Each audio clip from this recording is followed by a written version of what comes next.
This is one report we hope is wrong. Adam Schefter saying today that the Jeremiyah Love sweepstakes, they start at number 5. The Love watch begins with the Giants at number 5, a spot we don't want for Jeremiyah Love. We want Tennessee. Now, Schefter does mix a little opinion with facts sometimes. He doesn't let you know when he's flipping that switch of going into his opinion mode, which isn't really accurate. When he does tend to historically go with a prediction, a pundit talking head cap he tries to put on because he's kind of jealous about how he's the news guy. He loves watching other shows and tries to really, put his hat in the ring sometimes for the next talking head. He wants to venture there sometimes. He's not accurate with this stuff a lot of the time when he starts trying to predict things. Now, I will say there's smoke, there's fire, there's a little bit of concern here. We don't have the Titans as a lock to draft Jeremiyah Love. It's more of a hopeful thing. So I'm not sitting here saying he's wrong in this particular case. I'm just saying historically, he's not some guy that's landing things left and right in the opinion sense. This is a guy that gets a lot of inside information. He presents said information, and then that's what we're looking at. What are we looking at? That are we looking at something he heard, or are we looking at just his prediction? We don't know because he didn't really clarify. We don't know if we flipped that switch and started going into opinion mode. We'll break it all down. If the Titans don't save Jeremiyah Love and he goes to the Giants, I'm not saying that I'm avoiding him or anything, but damn, does that not make for a complicated situation? Damn, does that not make our boy Cam Scatterbo just plummet into the abyss? I don't even know where he would be ranked, if in fact Love did land on the Giants roster. We might like Cam Scatterbo at his new cost of entry, but damn, all the shares up to this point, anybody that's got him got burned, and he becomes the best handcuff in football. So we'll see. Those of you saying like Bleeko says Scatterbo, Tracy are great. No shot they take Love. Bro, you haven't been paying attention, Bleeko. You've been literally living under a rock for the last 24 hours. Maybe last week, Bleeko. Open your eyes. Pay attention. The Fantasy Football Show. Breaking news edition. Monday through Friday. Live whenever big news breaks. Live at midnight Eastern, but live every day at 8 p.m. Eastern. That show begins now. File on in.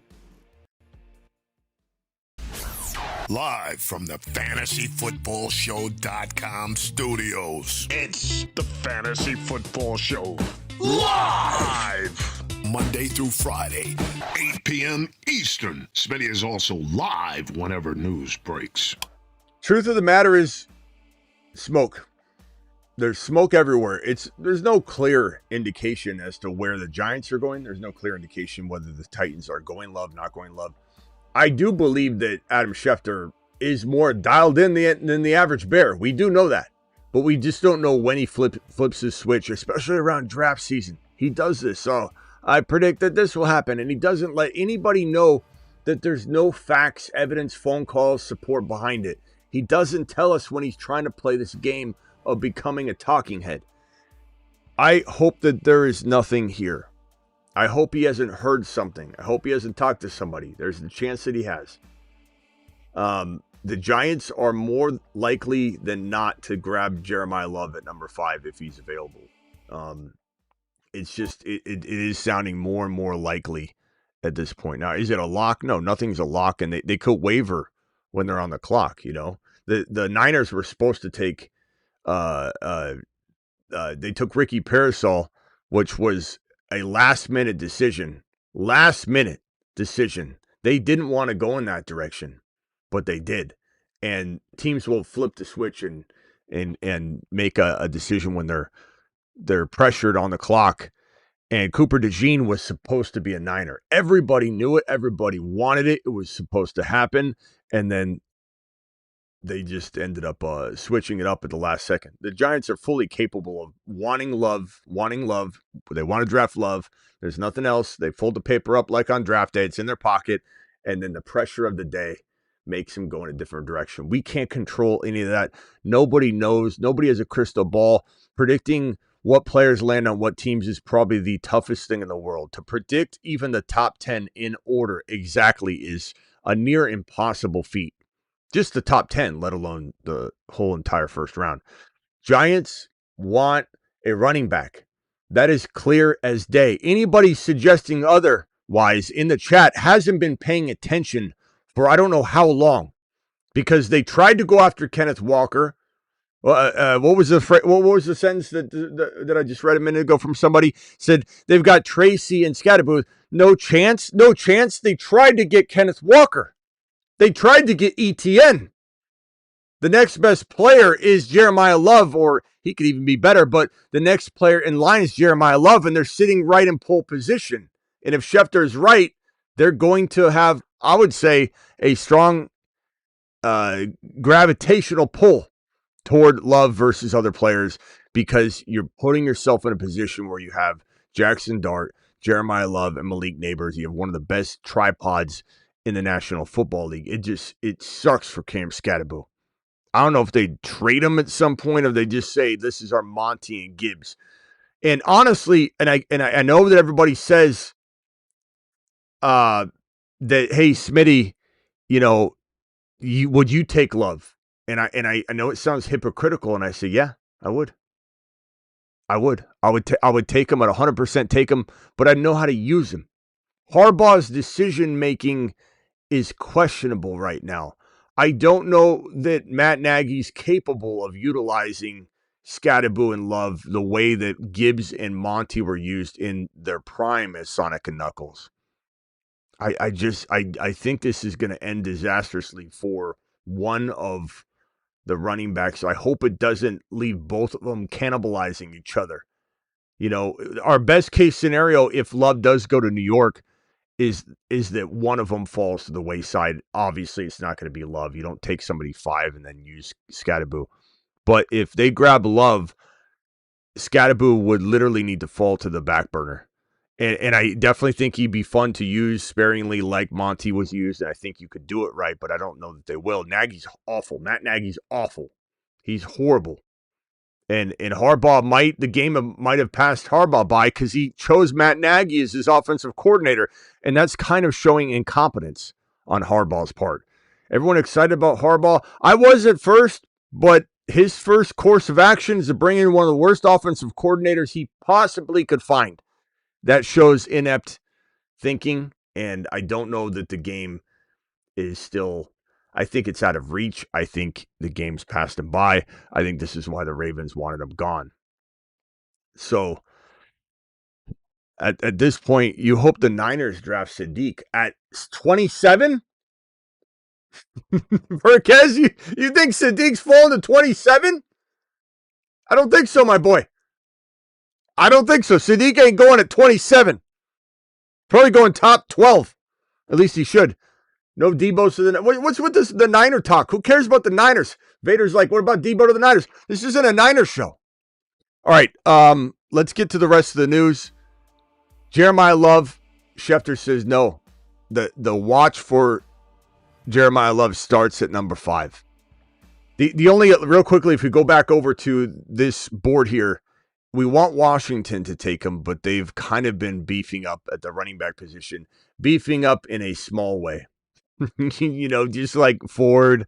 It's nothing crazy. Rashad White, Ford, they got Bill, but there's enough bodies in camp now, or will be, that you wonder, like, did they really want to waste their money on one of them, or did they preemptively grab them in case Love doesn't fall? They're not left, caught with their pants down, and they say, well, if we get lucky enough to grab Love at 7, then we'll go ahead and say, well, we overinvested in running back, but we're willing to totally say whatever because we didn't know if Love would fall.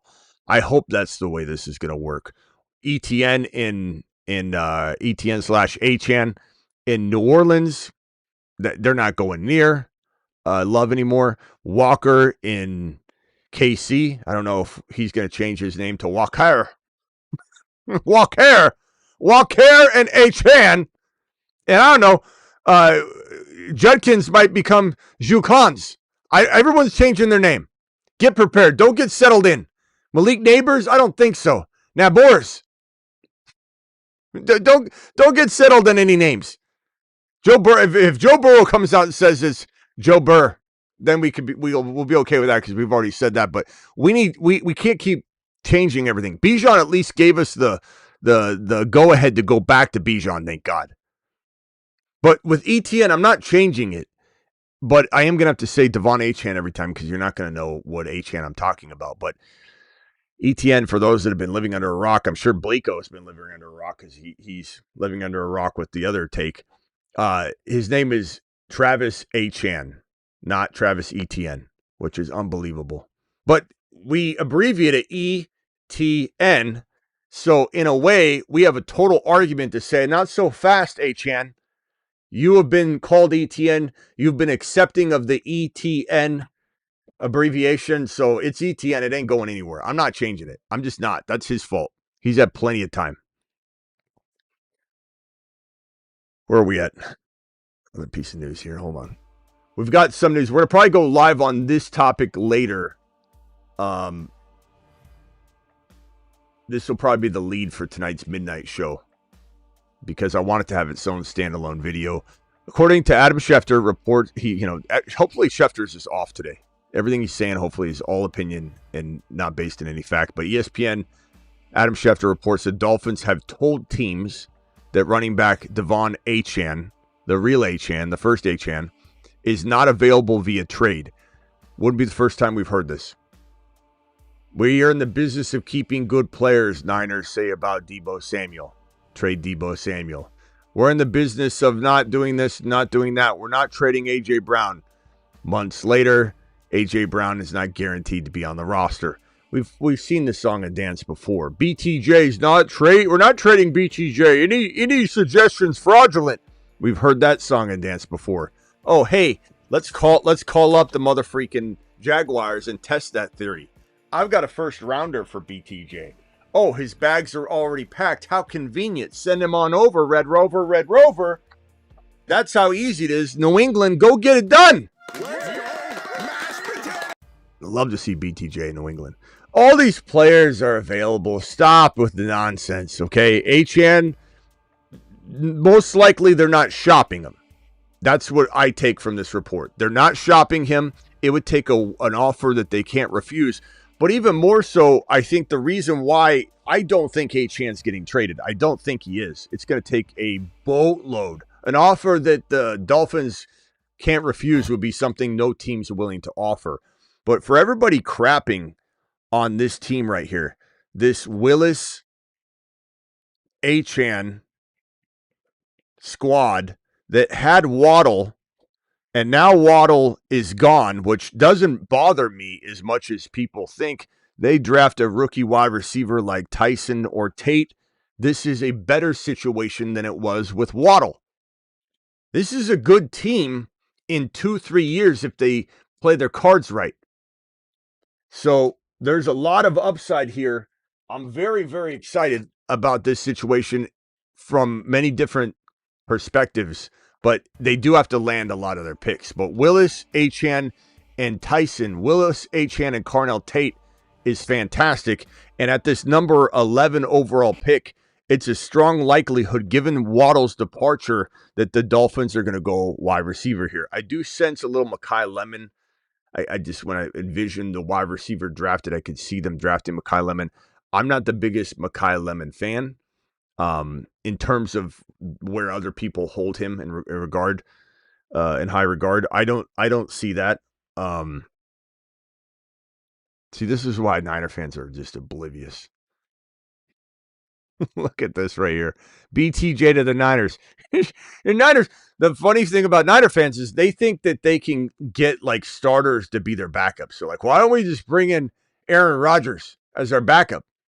Like, let's just call him and tell him to be our backup instead of Aaron Rodgers either retiring or he's going to, play for the Steelers again. They're just oblivious to think they're going to get all these different pieces.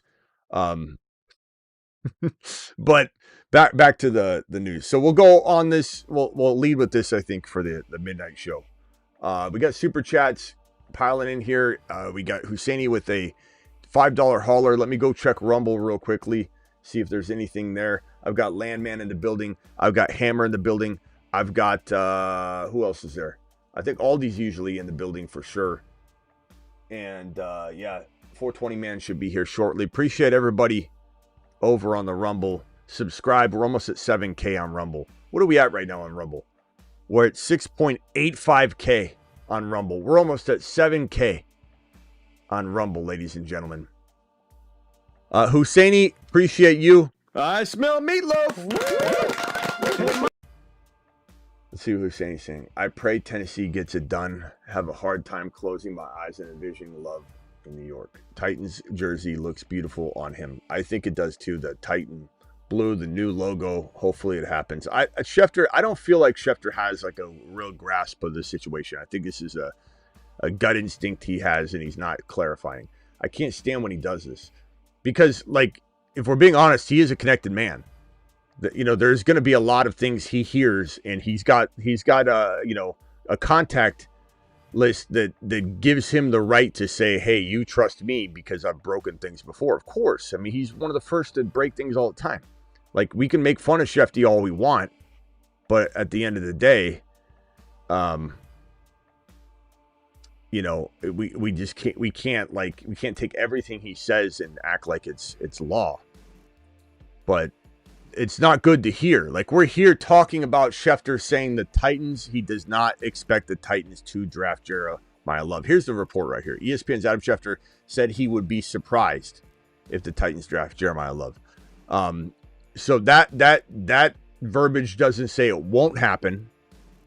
But then he goes on to say, or the report goes on to say, that he says that the watch for Jeremiyah Love begins at number 5, essentially saying that they won't take him. But that's where we're at right now. Achane will lead with that at midnight. Again, you know, will he be traded? Will he won't? Will he not be traded? Achane, Westbrook Achane signed with the Colts. That's an interesting replacement for Michael Pittman Jr., to be honest. It's not bad. I think it's okay. I kind of like him. He's decent. He's a decent, like, three wide receiver 3 for a team. Andy Dalton. The Eagles acquired Andy Dalton from the Panthers in exchange for a 7th round pick. Kind of wild.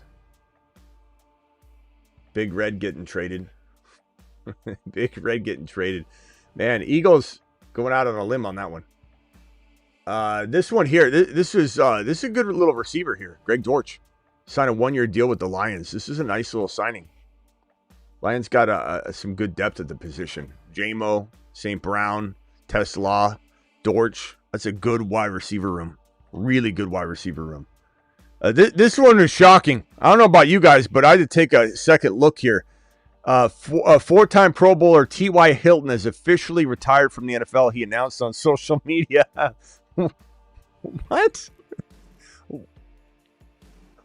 What? T.Y. Hilton. I didn't even know he was. I didn't know he's around. I didn't even think he watched football anymore.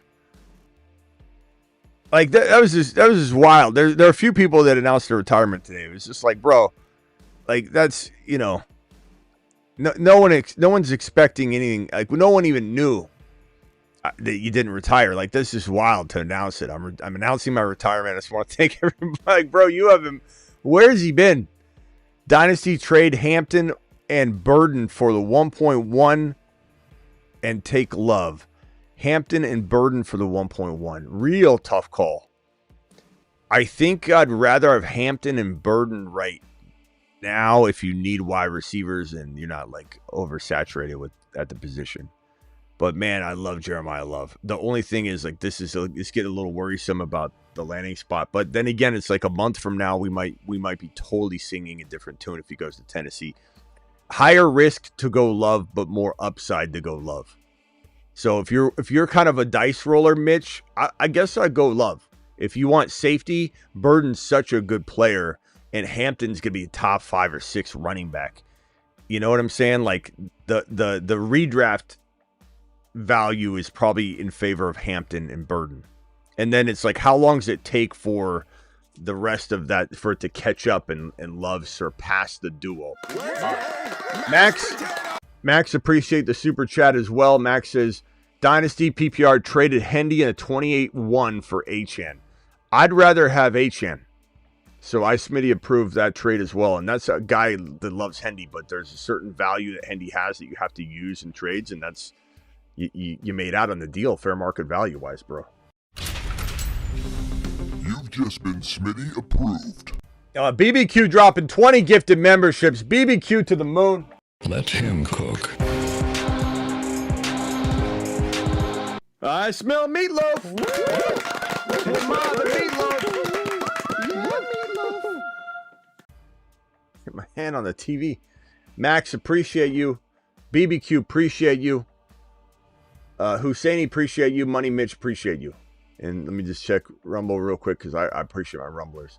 $20 hauler from Hammer. Hammer dropped. Anybody that drops 250 in one live stream gets their own video drop that gets played at any time they drop a $20 hauler or more after that. Like it's like you're getting your own spotlight. And Hammer's done that. So anytime Hammer drops a 20 or an above, it's Hammer time.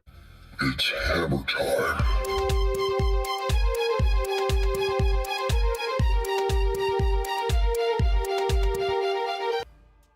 Hammer time in the building. Appreciate my boy Hammer doing it live over on the Rumble just for you. You have been on fire. Thank you, Hammer. Appreciate you. All right, where was that last super chat? Did I get to it? Max, Money Mitch, Husseini, I think we're covered. And then Toner dropping 5 gifted memberships. Toner. I smell meatloaf. Toner, appreciate you. All right, next piece of news. I know all of you are still trying to recover from that T.Y. Hilton retirement announcement. Officially joined the KC Chief quarterback room. I love this signing. No one's saying that this is the guy that you want starting 17 games in KC because you got Mahomes. But, man, what a nice feeling. If anything should happen, if Mahomes needs another couple weeks for whatever reason, a setback, I don't think he will because I think he's such a machine. It's so great knowing that if Mahomes misses 2 weeks, if he gets concussed, like in week 10, it's an important game. He gets a concussion, like Fields comes in, you win a game. I mean, it's just such a smart move to make sure you have that depth at the position. Cleveland Browns submitted a rule that would allow teams to trade draft picks 5 years out instead of 3 years out. All I know is they better get the entry fees for the full 5 years up front because we've seen this before in fantasy, haven't we? You trade your first 5 years of draft picks and you bail. My wife doesn't want me to do as many leagues. I'm sorry, boys. I know I traded my entire 5 years of draft picks, but I can't play in the league anymore. They quit the league, then they join another league. You see them. They join your other buddy's league right after that. It makes sense that the Browns are like, let's just throw it all away. We're the ones. Can we play? Is there any way we could just keep sacrificing so we can play a little competitive football? I mean, that's wild. 5 years is a little out of control. I don't think that's wise on any level. Fantasy football, real life football. But we'll see what happens. I don't know that many teams would partake in that right away because it's unfamiliar territory, and I think a lot of teams would be like, "That's what are we doing?" That's a little scary. Just a wee bit scary. Let's see if we have any other news at all. We'll talk about this. This will be the lead story of the night tonight with Achane. So Achane and AJ Brown. I know we've been doing a lot of AJ Brown talk, but it's going to be a good conversation tonight.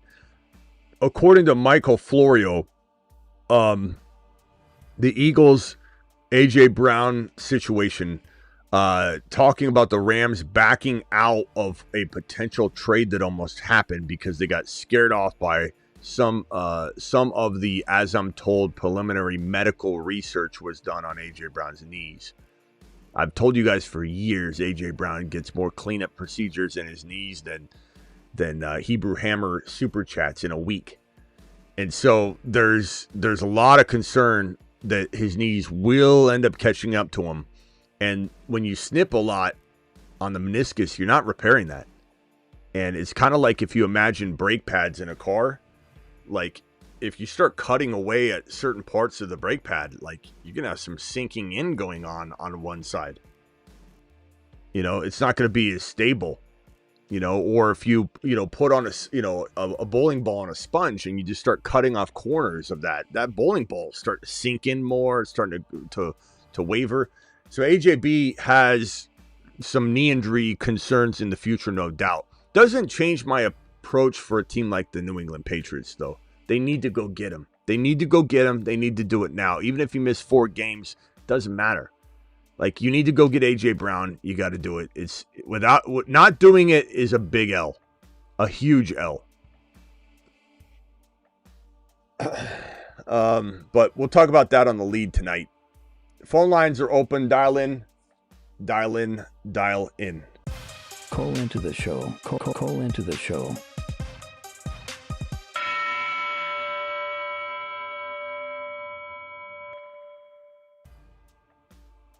Dial in, dial in, dial in.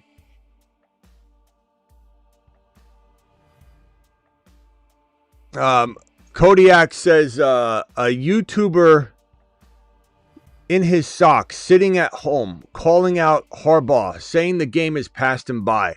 Comical. Yet here you are. Absorbing the knowledge that this show's bestowing upon you, Kodiak. You need it. You love it. You want it. It's your favorite show.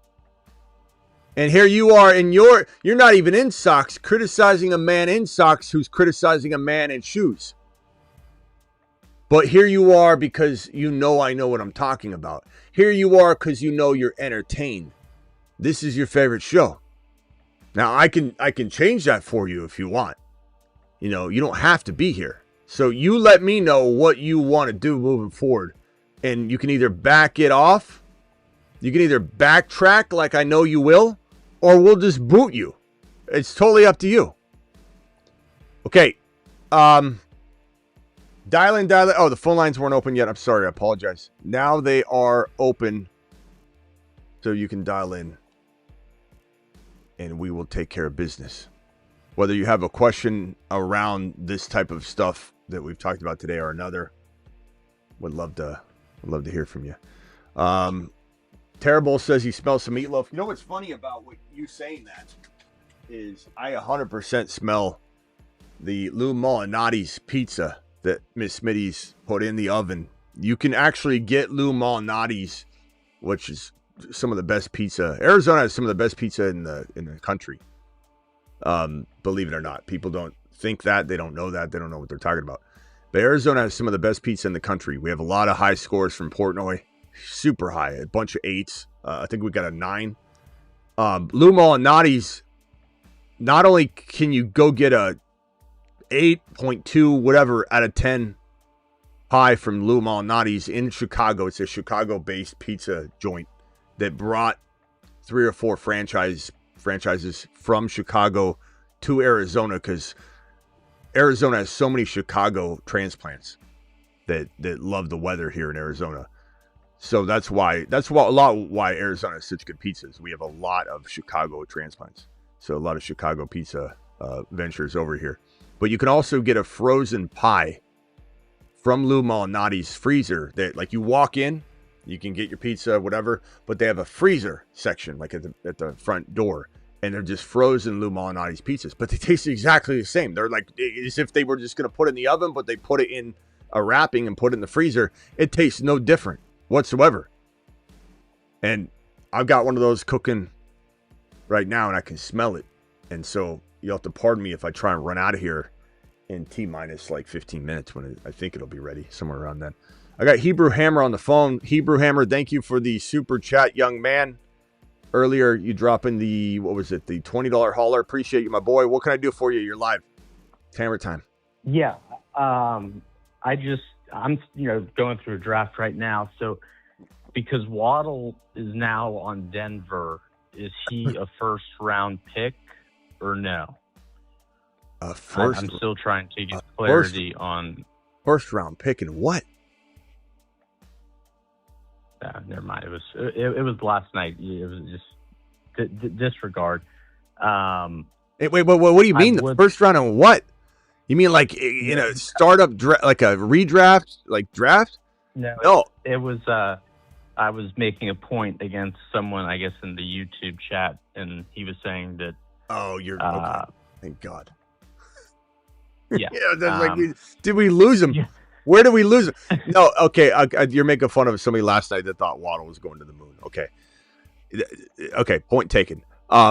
Last night there were a couple people that thought that we were not giving Waddle enough respect, because to me, everybody getting so excited about Waddle going to Denver, he could very well be better off in Miami with Willis, as Willis is number 1, and Willis is a great potential quarterback. I don't want to say he's an elite quarterback, but he could be potentially good to, let's call him very good. And being the number 1 for Willis might be better with Achane, keeping defenses honest, might be better than a sporadic feeding of wide receivers that Bo Nix is really good. He was a top 7 quarterback. And Denver's one of the best teams in the AFC, period. But Courtland Sutton, while many people think Courtland Sutton is not better than Waddle because they haven't seen Sutton do anything, you got to wonder if there's a reason why we haven't seen Sutton do anything. It's because they spread the ball around. It's erratic. It's really waiting till the fourth quarter to put down numbers is sometimes what happens in Denver. Maybe that changes and there's a lot more production to go around, but I don't think Waddle's that much better than Courtland Sutton. So it's a 1A, 1B. And I don't understand the Waddle hype at all. Going off of what you were talking about with JJ, again, I'm a Panthers fan, but I like players. Burrow's my guy, and I love T. Higgins. And Burrow, again, barring injury, just watching him, if that ever comes to fruition with JJ, that would be probably one of the scariest things possible. But I was looking at some boards. Actually, I was looking at how T. Higgins is just so far down, and the cost of entry.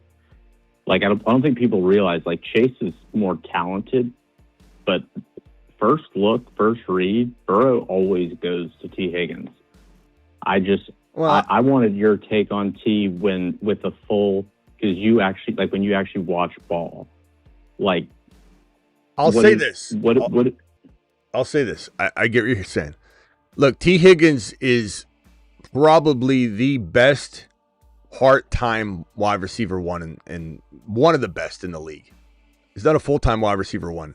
And if he was ever given the number 1 role somewhere, like let's say Chase got traded or something, or he's abducted by aliens safely for 1 year. We don't want to throw any bad, vibes out there. But I think Higgins would not deliver what we think he would when it's all up to him.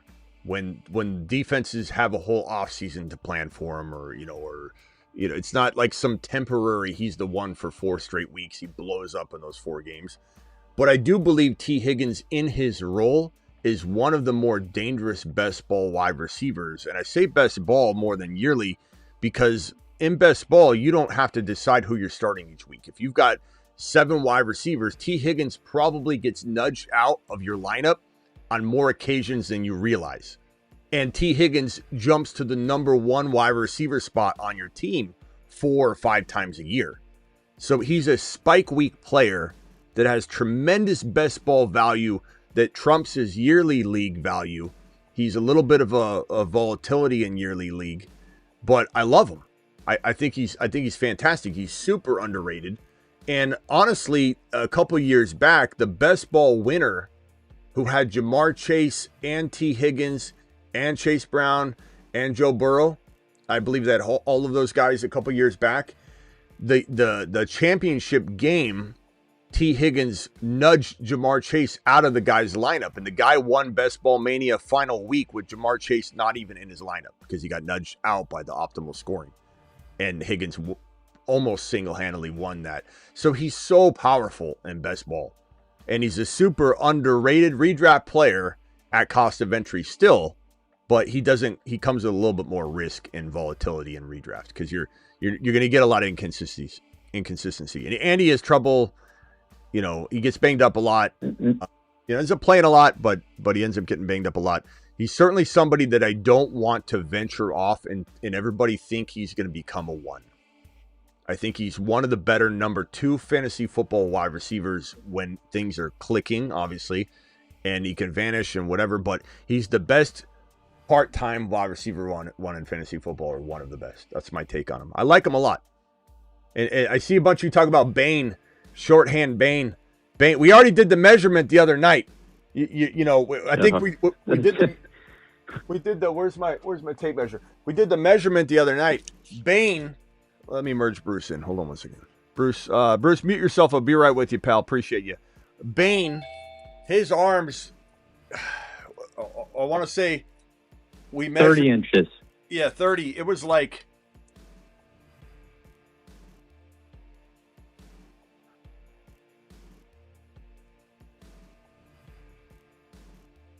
Let me see if I go to full screen here. It was like right here on my palm. Like that's crazy, man. Short arms, T-Rex arms. Bane is, I don't know who's talking Bane up right now. Bane's going to bust. Historically, short arms are not good. And man, do we have evidence of the Patriots number 3 overall pick? Was it 3? Campbell, was he 3 or 4? 3, 4, 5? He was 4. 4. Number 4 overall pick, Campbell. T-Rex, short arms, 32-inch arms, I believe. It's crazy, man. All right, Bruce, since you're there, hold on, Hammer, just hang tight real quick. Bruce, you're live. I have a quick question on Love. BBQ, and I may be... it's kind of a dumb question, but do you think the Giants are blowing smoke to try to get someone to bite to buy the 5 pick? No, because the Giants aren't saying anything. The Giants aren't saying we're going to take Jeremiyah Love. Other people are projecting it, so that's why we have to be a little careful. But at the same time, they went hardcore after Walker. They went hardcore. They wanted ETN. We don't know what the situation fully was. It might be revealed later. But word is they went hardcore after both of them. And that would be way smarter. We're giving the Giants way too much credit if we think they're going to that length to pretend they want Walker, to pretend they want ETN, to allow the narrative to be painted that they're going to go after Jeremiyah Love. That's way too complicated. They're not that smart. But so that's where we're drawing the conclusions from, mostly on top of people saying that they want Jeremiyah Love next in line, since they can't, since they're out on there's no chance to get Walker ETN, and he's the next best player that's left, at least. So I don't know. It's a big threat. I would say it's 40% likely that if the Giants are on the clock and Love is there, they'll take him. 40%. It's not 100%. It's not that percentage that somebody comes in and goes, told you they wouldn't take him. No, you didn't tell us anything. We told you. 40% is not a lock, but it's a high percentage. It's something to be concerned about. Football Pass, 3 coaches buy in the AFC North. Might have, my boy. BBQ, appreciate your super chat, young man. BBQ to the moon. I don't know, man. I'm gonna be pretty upset if they take Love. I am not gonna lie. And don't you guys wonder what Dart's gonna do? Because Dart is such a team scatterboo guy. I don't think Dart's gonna handle it well. I don't think Dart's gonna either. I don't think that's healthy for Dart. Dart is scatterboo, and Dart are like, it's like asking Dart to go out on the field without his pants on. Like they're one and the same. Yeah, they're Batman and Batman. It's like Batman and Batman's suit. Like you can't. They were one and the same. They shore up the back end of the defense. They address that and they move on. Maybe. Let's hope. And again, just to be hypocritical, but in a way that I believe that I would take Love. I would take Love, but I would know how to do it. I would know how to use him. Nagy does not. Everyone on this phone line, almost every single one of you watching, except for a couple of you, know more about ball than Nagy. And you do. Nagy's awful. And for Harbaugh to think Nagy does know ball makes me pretty much know that Harbaugh is in some weird space. How in the hell do you think Nagy's your answer? And he's like, oh, I've been really wanting Nagy. I forget what the quote was. It was something like, it was, that was the guy we were targeting. Like, it wasn't like, oh, Nagy fell into our lap. We felt bad for him. He got lost and we just didn't send him home. I don't know how it happened. He's not going to have Dan Campbell. He's not going to have Dan Campbell come in and call plays. Nagy, I don't even know if Nagy knows how to call plays. I don't even understand. Let me merge Rock Out in. Hold on. Oh, Rock Out. Sorry. Rock Out. Try again. All right. Bruce, anything else? Yeah, in redraft or dynasty, would you rather have Devontae Smith or Jalen Waddle?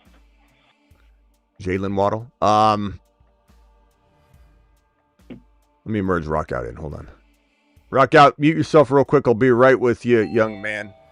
Okay, so we're assuming A.J. Brown stays or goes because there's a lot of moving parts to this question. If we're talking about Waddle versus Smith, what Smith are we getting? Solo Smith or what? I'll say if he goes. I guess if both. Goes. Okay, if Smith is by himself, I would probably rather have Smith. If A.J. Brown stays, I think it's pretty even, bro. Because Waddle, the competition for Waddle target share wise with Sutton is it's going to be more brutal than people think. I would probably lean Waddle by a hair if A.J. Brown stays, unless I start feeling real good about the offense and that the departing offensive coordinator decision and all the different things that go into that. We start really noticing a difference or hearing a difference or whatever. But I would say if A.J. Brown's there, we have a very similar situation. We have two players, probably not enough volume, and they're fighting over it. So, but if he's by himself, I want Devontae Smith. And, from a dynasty perspective, I'd rather have Smith, I think. From a redraft, I would say it's near even. Okay. All right. Thank you, Smitty. All right, my boy. Appreciate you. Yep.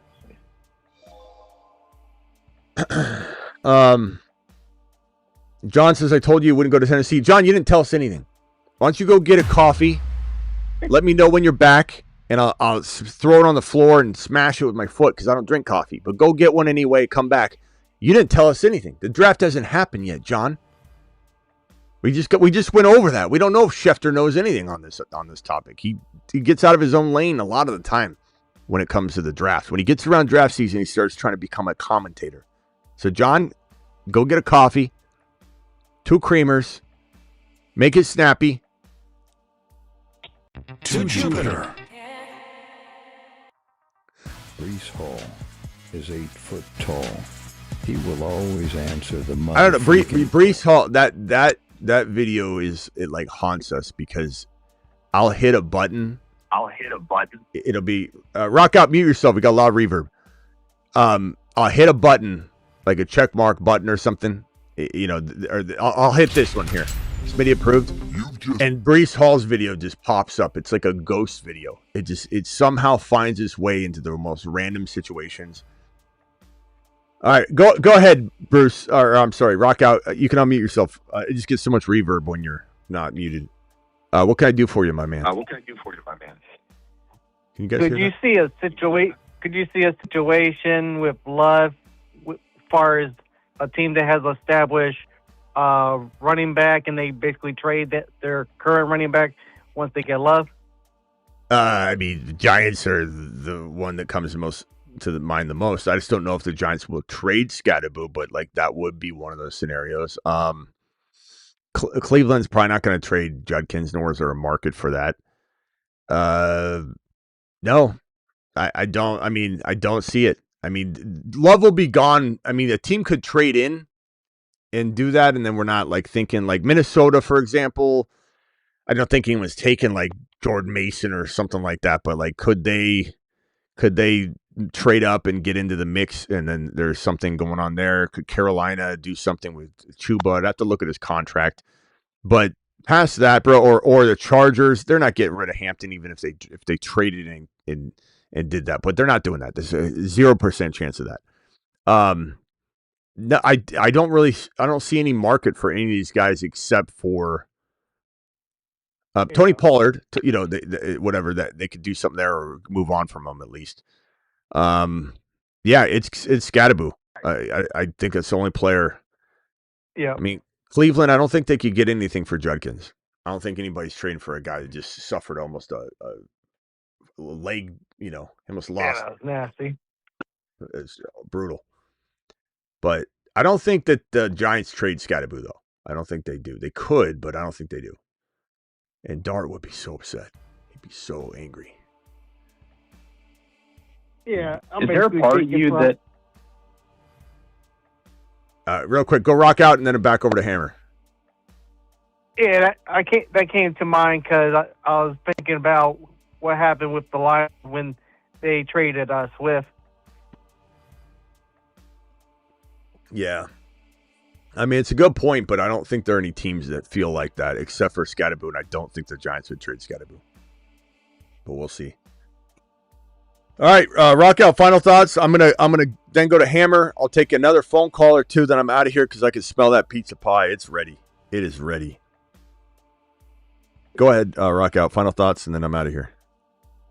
Is there any particular reason why people going nuts about Hollywood to the Eagles? I don't see anybody going nuts about Hollywood to the Eagles, so I don't know what you're talking about. I think Hollywood to the Eagles is a decent move. It's decent. Does it mean that they're trying to move A.J. Brown? I think partly. I don't think it has a ton to do with it because they have to have bodies, but it has something to do with it. Preparation.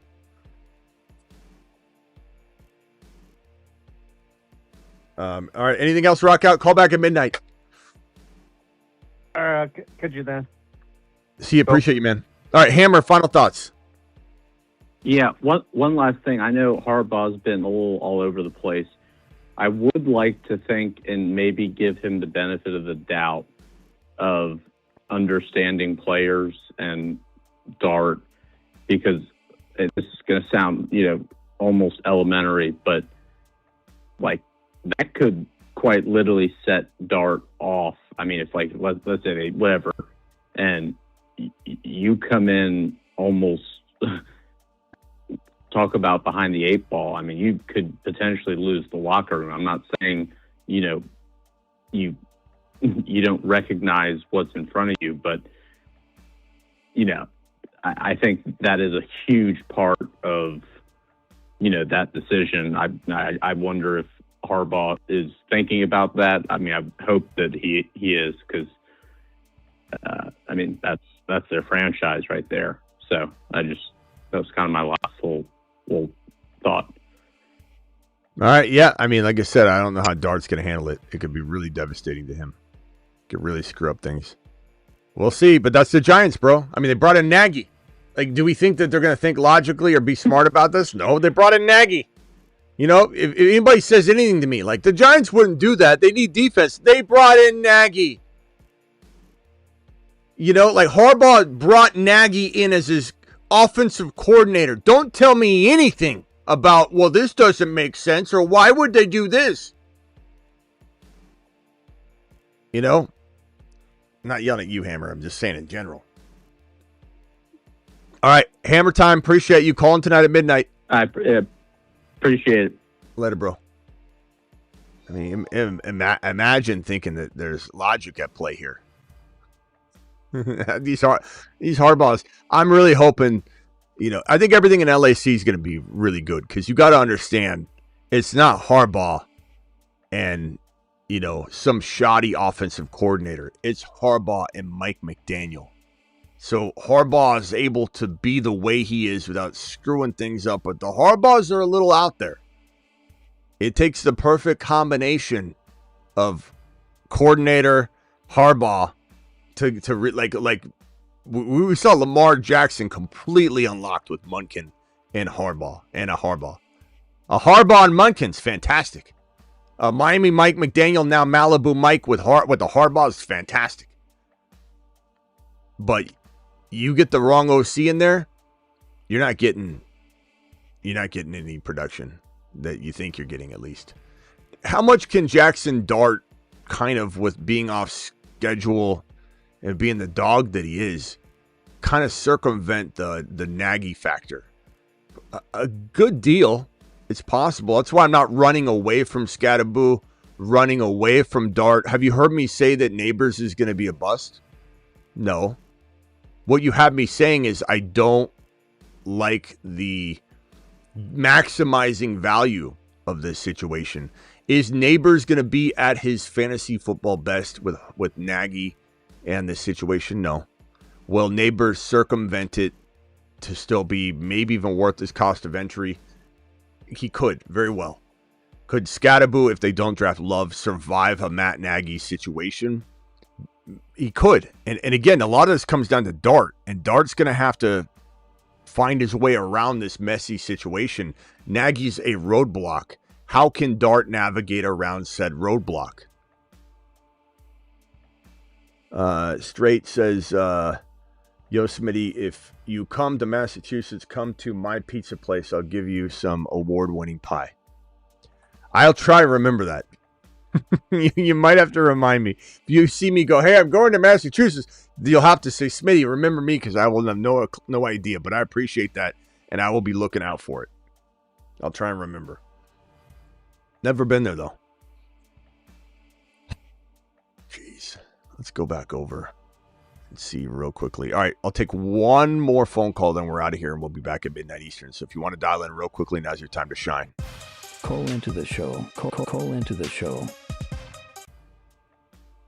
You know who the two probably worst, I would say the three worst situations in the NFL.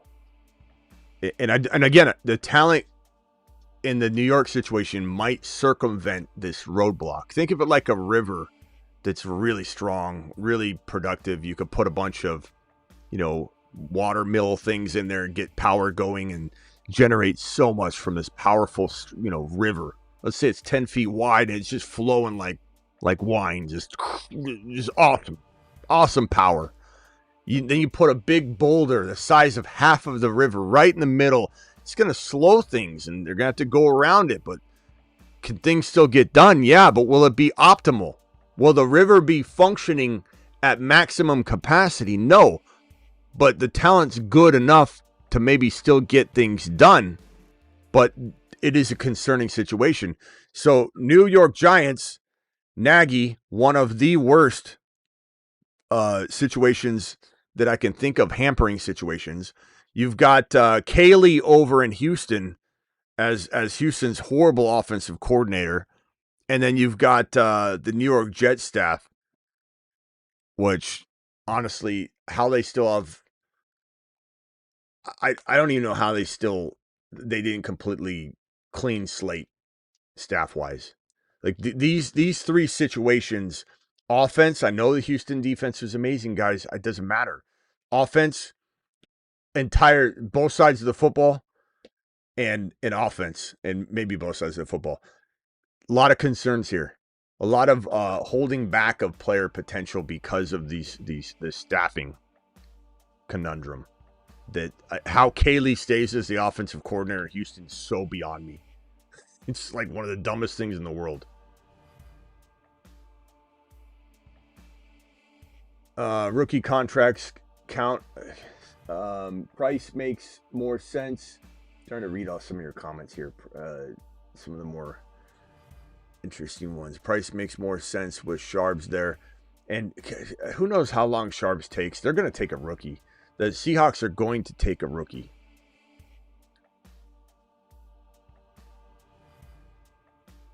Running back. Because I don't think we're going to see Charbonnet for easily the first month of football. He isn't going to be in the lineup.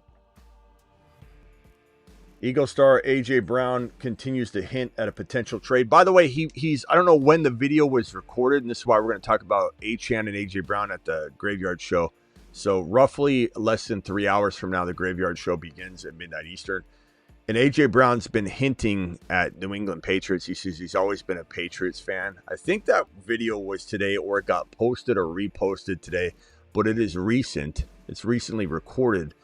And he said that you're still 3 hours from me. 8 p.m. Yeah, 8 p.m. Or the midnight show is in 3 hours. Yeah. Oh, Travis, you're talking about the pizzeria, I think. Okay, it just happened to jive with what I was saying. Okay, never mind. Travis knows what time the midnight show is anyway. But Charbonnet probably misses at least a month of football, maybe more. And they're going to draft a rookie. All right, guys, appreciate you all. Thank you for the super chats. On YouTube, I got Husseini, I got Money Mitch, I got Max, I got BBQ dropping gifted memberships. The other gifted member dropper was, why am I blanking on who did that? BBQ dropped 20. Toner dropped 5. Oh, Gio, you still here? Gio gifted 5 memberships. Gio, I'm so sorry I didn't see that till now. Gio. Hebrew Hammer with the $20 hauler. Hebrew, appreciate you very much, my boy. Hebrew Hammer. Gio, you still here? Gio, be here. Be here, Gio. 420 man's in the building. Appreciate you. Landman, Teflon, appreciate you over on the Rumble. We're almost at 7K on Rumble. Please subscribe to the Rumble channel. Link in the description of the video. And if you're on Rumble, link to the YouTube channel. Subscribe to that. Where's Gio? Gio's here. Gio's still here. Gio, appreciate your 5 gifted memberships. I'll see you all at midnight Eastern. Live Monday through Friday, 8 p.m. Eastern. Live whenever big news breaks. And live at midnight. Did I say that? Monday through Friday, 8 p.m. Eastern. When big news breaks. And at midnight Eastern as well. Where's my coffee? Where's my coffee, John?